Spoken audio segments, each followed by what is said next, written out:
Syederalun, anak keempat Ferdy Sambo dan Putri Chandrawati ternyata hasil adopsi. Hal ini disampaikan Ajudan Ferdy Sambo, Daden Miftahul Haq di Persidangan Pengadilan Negeri atau PN Jakarta Selatan Senin 31 Oktober 2022. Informasi ini disampaikan saat Daden bersaksi dalam sidang kasus pembunuhan berencana terhadap Nofriansah Yosua Huta Barat atau Brigadir J dengan terdakwa Baradae.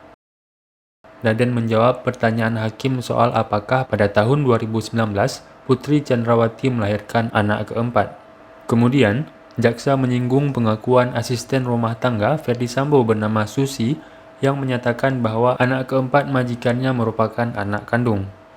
Daden lantas mengatakan, ia khawatir jika menjelaskan mengenai anak keempat Ferdy Sambo akan berdampak pada masa depan anak tersebut.